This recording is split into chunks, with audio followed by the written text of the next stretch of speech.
नमस्कार साथियों, तो आज हम आप लोगों से नर्सिंग की 3-4 समस्याओं के बारे में चर्चा करने जा रहे हैं, जिन पर यदि समय रहते आप और हमने मिलकर कोई कड़ा कदम नहीं उठाया और इस पर सीरियसली कोई निर्णय नहीं हुआ तो आने वाला समय नर्सिंग के लिए बहुत बुरा आने वाला है। इसमें नंबर 1 तो ये है कि हम एक मुहिम छेड़ने जा रहे हैं कि जो नर्सेज बेरोजगार हैं उनके लिए हम, यदि आपकी नज़र में कहीं पर जॉब खाली है तो आप हमें कांटेक्ट करिए, बताइए कि फला जगह जॉब खाली है, तो वहां हम आपको कैंडिडेट देंगे जो बेरोजगार हैं। यदि कोई बेरोजगार है और उसने एएनएम, जीएनएम, बीएससी कर रखा है, उसे जॉब की आवश्यकता है, तो आप अपना नाम, मोबाइल नंबर और सिटी लिखिए कि आप कहां पर जॉब करना चाहती हैं। तो हम एक दूसरे का, आज हमारे साथ लाखों की संख्या में लोग जुड़े हुए हैं, तो हम चाहते हैं कि इसका फायदा आप सभी को मिले। उसमें यदि आपके हॉस्पिटल में, आपकी नज़र में कहीं भी जॉब की रिक्वायरमेंट है तो आप हमसे कंसल्ट करिए कि मुझे इस जॉब प्रोफाइल का व्यक्ति चाहिए, हम आपको वो प्रोवाइड करेंगे। और यदि आपको कोई बेरोजगार हैं, आपके नज़र में कहीं आपको ज्वाइन करना है तो वो बताएं। और इसके लिए सबसे पहले हम जो प्रयास करेंगे वो अभी प्रदेश के, उत्तर प्रदेश के कुछ शहरों में हम करेंगे। उनमें से एक लखनऊ है, तो लखनऊ में जहां भी एएनएम, जीएनएम, बीएससी की ज़रूरत हो, अगर आपके नज़र में कहीं पे किसी भी हॉस्पिटल में जॉब खाली है और उन्हें जॉब के लिए कैंडिडेट चाहिए तो आप बताइए, हम उनको कैंडिडेट देंगे। और यदि आप बेरोजगार हैं और लखनऊ में चाहते हैं जॉब करना तो आप अपनी रिक्वायरमेंट भी हमें दीजिए। दूसरी ये एक मुहिम हो गई। सेकंड ये है कि आज नर्सेज की जो दुर्दशा है उसके सिर्फ 2 कारण हैं। कारण नंबर 1 कि हर वर्ष 2005 से लगातार 2020, आज 15 साल हो गए, लगातार नर्सिंग और पैरामेडिकल कॉलेज खुलते चले जा रहे हैं। लाखों की संख्या में, लाख नहीं लाखों की संख्या में बेरोजगार बैठे हुए हैं और जो वैकेंसी निकलती हैं वो 100, 200, 4, 5, 10, 20, और इनसे कभी बेरोजगारी बढ़नी नहीं है। ट्रेनिंग के नाम पर बेरोजगार एएनएम, जीएनएम, बीएससी, एमएससी और पैरामेडिकल स्टाफ का वो हुजूम पैदा कर दिया है लोगों ने। पहले था जब आप ट्रेनिंग करते थे तो आपका बाकायदा बॉन्ड भरा जाता था, आपको पहले जॉब देना सरकार की जिम्मेदारी होती थी।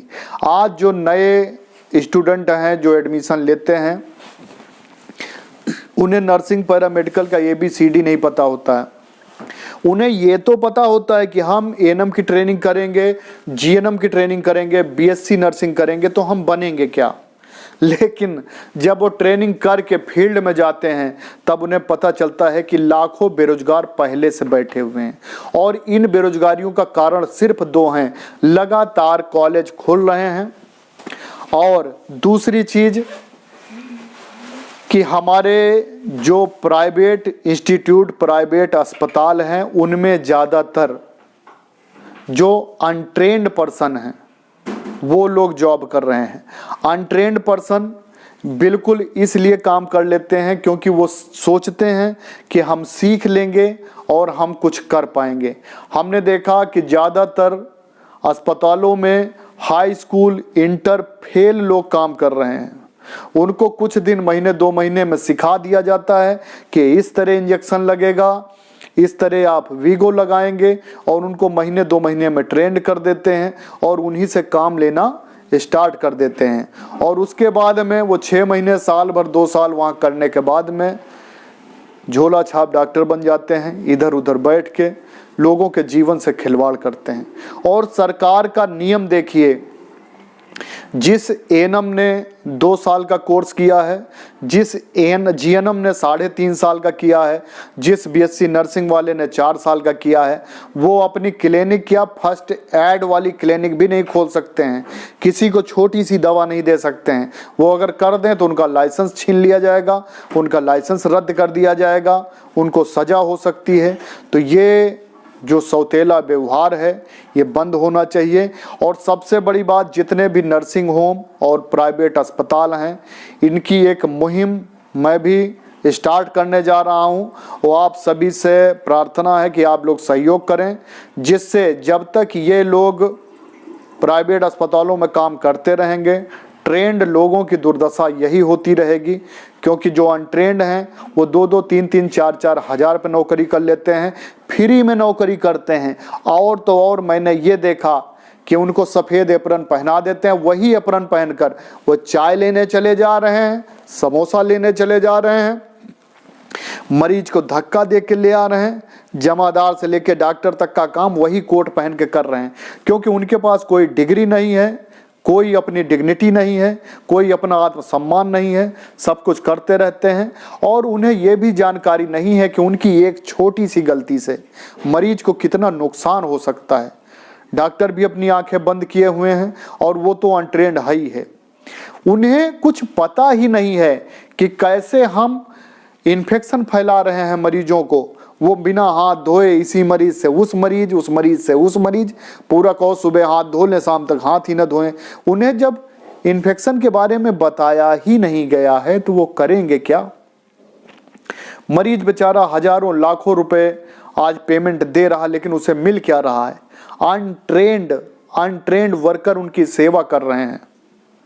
तो देखिए, यदि आप सभी सहयोग करें तो इसमें नंबर 1 तो जो ट्रेनिंग किए हुए बेरोजगार बैठे हुए हैं, इनके लिए बड़ा अच्छा भविष्य होगा। नहीं तो आने वाला समय ऐसा होगा, आज के दौर में मैं देख रहा हूं, मुझे तो सुन के इतनी पीड़ा होती है, इतना कष्ट होता है कि क्या बताया जाए। आजकल जो हमारे नर्सेज बहनें हैं, इन लोगों को जॉब के बहाने कितना बरगलाते हैं लोग। नर्सिंग होम, अस्पताल, इधर उधर आदमी चाहता है कि ये 3,000 4,000 की नौकरी में इनको रख लेते हैं और चाहते हैं कि सारा काम यही करें। और तो और हमने आप देख ही रहे हैं, डेली आप लोगों को अखबारों में मिलता रहता है, नर्सेज साथियों के साथ शारीरिक, मानसिक, आर्थिक शोषण चलता रहता है। सैलरी नंबर 1 तो बहुत कम देते हैं, कभी सैलरी काट लेते हैं, सैलरी लटका देते हैं, 4 महीने ड्यूटी कराएंगे, 3 महीने के सैलरी देंगे, और कहीं ना कहीं प्रताड़ित करके उनका शोषण भी किया जाता है। तो ये सब तभी रुकेगा जब डिमांड बढ़ेगी तभी सप्लाई बढ़ेगी। आज क्या है, बेरोजगार लोगों से ये लोग काम करा रहे हैं जो अनट्रेंड हैं, और ट्रेंड लोग धक्के खा रहे हैं। तो इसके लिए यदि आप थोड़ा सा करते हैं, अभी कोरोना काल चल रहा है, नहीं तो इस पर बहुत बड़े स्तर पर काम किया जा सकता था, लेकिन यह है कि इस समय ऑनलाइन करते हैं। इसके संबंधित हम पत्र भी भेजेंगे ऊपर। और अभी आप देख ही रहे हैं, बेरोजगारों से संबंधित एएनएम जीएनएम की वैकेंसी पिछले लगभग 3 साल से परमानेंट नहीं निकली हैं। संविदा पे जो एनएचएम से निकलती हैं वो भी एक बार निकाल देंगे तो 2-2 साल उनका कोई प्रोसेस नहीं होता है। तो ये चीज़ें तभी संभव हैं जब आप लोग सक्रिय होंगे, जुड़ेंगे हमारे साथ, हमारी हेल्प करेंगे। क्योंकि देखिए, आपके बिना हम भी अकेले कुछ नहीं कर सकते हैं। या आप करिए, हम आपके पीछे लगें, या हम करें तो हमारे पीछे लगी, आप सहयोग करिए। मुझे पूर्ण विश्वास है कि हम आपको अधिकार दिलाएंगे। बाकी रही ज्ञान की बात, आपको पता है कि मैं पढ़ने लिखने में भी आपसे ज़्यादा, मैंने डिग्रियां भी हासिल कर रखी हैं, मैंने वकालत कर रखी है, मेडिकल का कोर्स कर रखा है। आप सभी का प्रदेश अध्यक्ष हूँ, आप साथ देंगे तो 110% हम आपको न्याय जरूर दिलाएंगे। आने वाला समय आपका खूबसूरत होगा। तो इसके लिए मेरा आपसे करबद्ध निवेदन है कि आप अपने लिए जरूर ऐसा करिए। आने वाले समय में नर्सेज की स्थिति अगर आप चाहते हैं, क्योंकि यदि नर्सेज का सम्मान बना तो आपको भी लोग सम्मान की नज़र से देखेंगे, नहीं तो उन्हें लोग खिलौने की तरह यूज कर रहे हैं। और ये तब तक नहीं रुकेगा जब तक हम आप कंधे से कंधा मिलाकर खड़े नहीं होंगे। इन्हीं बातों के साथ हम अपनी वाणी को विराम देते हैं। बहुत बहुत धन्यवाद।